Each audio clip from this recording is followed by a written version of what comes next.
while you were speaking, I was looking at a few of the chapters. There, I was looking at the Banana War on page 602, but right before that, you have a great scene with Roger Silver and Carla and their last tryst, and that certainly has great character fodder for her later. You've already talked about Roger Silver. Talk a little more about Carla within this book and in the previous book, and the importance of Roger Silver to her. Well, I said Roger Silver was sort of an evil version of the Roger Sterling character from Mad Men. The Carla and Paulie relationship, on the soap opera that I watched, General Hospital, there was a crime family that came on about a decade ago called the Zaccaras. And the head of that crime family was played by Bruce Weitz, who used to be on Hill Street Blue. He played Anthony Zaccara, and he had a daughter called Claudia Zaccara who came on. He had a son called Johnny Zaccara.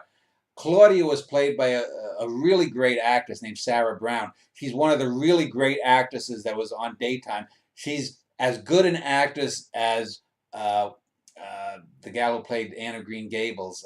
What's her name? Megan Follows. And it's a shame that she's been ghettoized onto soaps.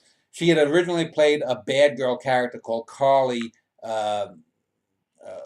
Carly on the show. She came back a decade later and played this new character called Claudia because her character Carly was played by someone else.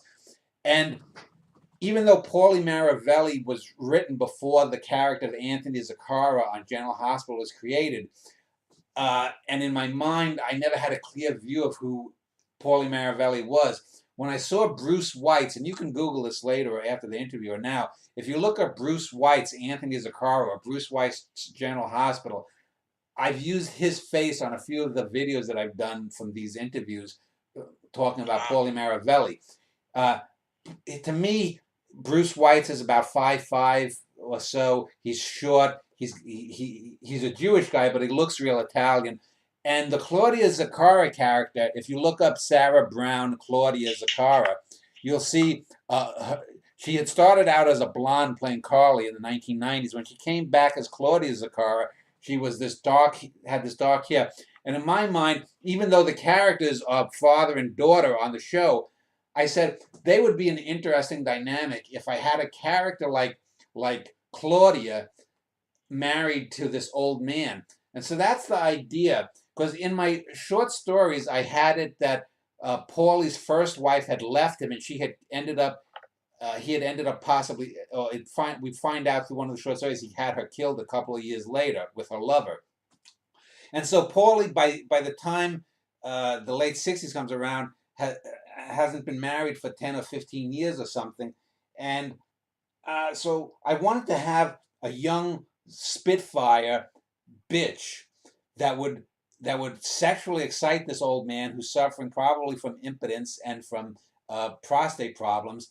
And, so I had to set her up early on that she's murderous in a totally different way. She's probably a sociopath. She's clearly envious. Joey Heatherton, who's a real life performer who performed with Bob Hope and the USO shows in the 60s, was an actress and a singer, turns out to be one of her friends growing up. And then there's the girl she ends up killing, whose name slips my mind. But I wanted to have this woman plot in a classic soap style to kill the lover rival of the guy she takes as a lover. Then they break up. She goes off to Europe. She blackmails him to finance a several-year trip to Europe. We find out in the later book 64, and I'll just tell you, that Carla had a child with Roger Silver. And the child is the one who eventually becomes the one who tries to find out about her mother from Roger Silver in the book 64.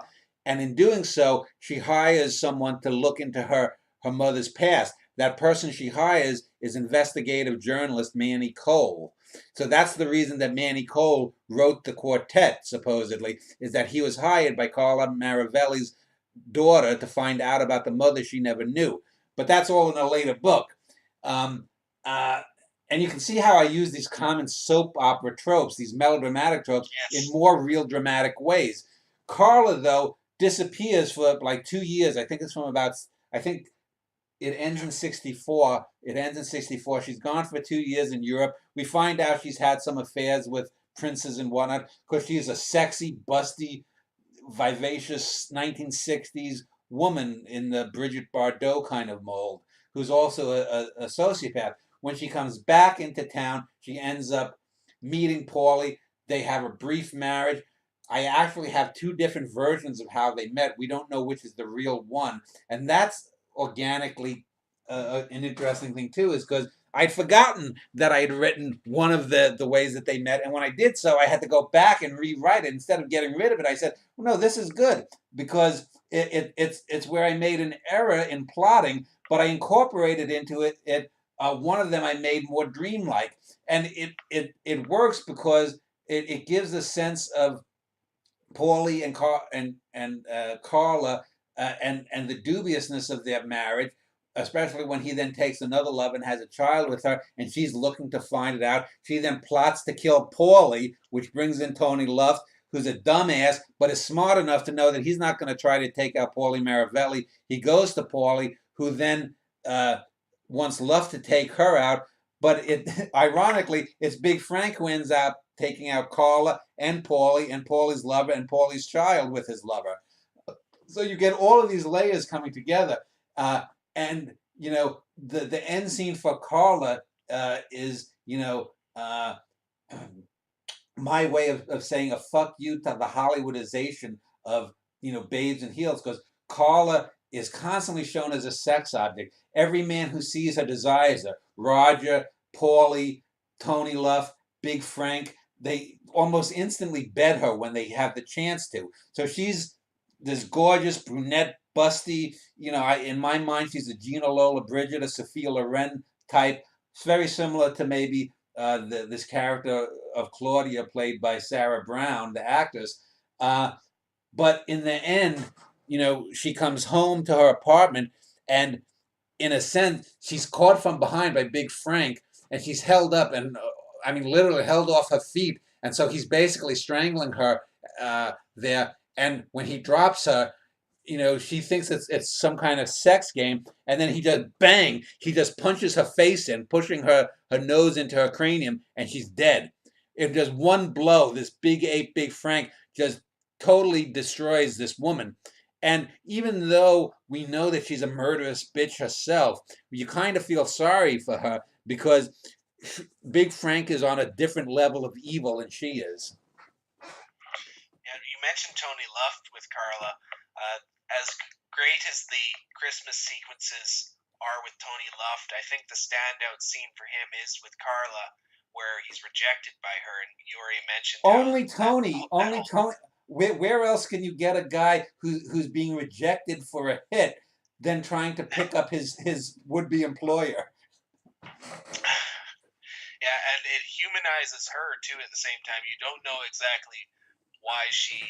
Well, she's initially touched by it because he's probably the only person who sees her as a supposedly decent. Here's a woman who's trying to have. Touched and disgusted though at the same time. Yeah, but the thing is, it shows how warped they both are, because she's touched by the fact that he thinks she's some kind of prize, even though she's hiring him to murder another human being. But then he goes overboard with his stupidity, and she even doesn't feel for him anymore. And then he just ends up jerking off in the cellar when he's left. Yeah. So there are actors on soap operas that can equal Megan Follows. That's something new. Sarah Brown, and she goes by Sarah Joy Brown because I think there's another actress named Sarah Brown in the Screen Actors Guild.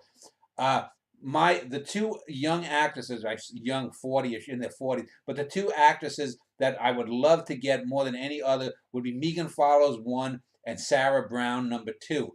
And Sarah Brown is just a terrific actress. There have been maybe 3 or 4 people who I think are great actors that I've seen over the years on General Hospital, and she's the only female one, and she is so much better than most of the actresses in film and whatnot. She blows away, Catherine Zeta-Jones or Halle Berry or Julia Roberts. I recently wanted to watch Anne of Green Gables again, so I plugged in Megan Follows names into Google, and I came across this scene from Law and Order, and that show is one of the most overrated and poorly written series of the '90s.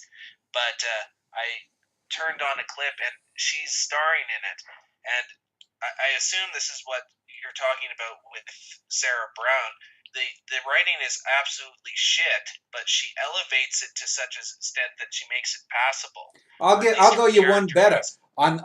On the American network called the CW. I don't know if you get it up in Canada. There's a show called Reign, Reign, which is on the 16th or 17th century, and follows plays the Queen of France. I forget the name. Is it Catherine de Medici? I think she might play Catherine de Medici. No, that's Italy. She plays the Queen of France, who's a brutal bitch and whatnot. But and while most of the cast are 20-something young hunks and whatnot who are betting each other as if it's the 1960s rather than the 1660s, Megan Follows is so good in that. She's the total antithesis of Anne of Green Gables, and she's so much better than the writing. She makes mediocre to bad writing sparkle in just her delivery, and she can just flare a nostril and you get something. And Sarah Brown is just as good in a different sense. If you get a chance, maybe if you look up Sarah Brown, Claudia Zaccaro, or Sarah Brown, Carly Benson was her name back in the 90s. You can see that the same actress, 10 or 12 years apart, playing two bitchy characters, but totally different type of bitches. But anyway,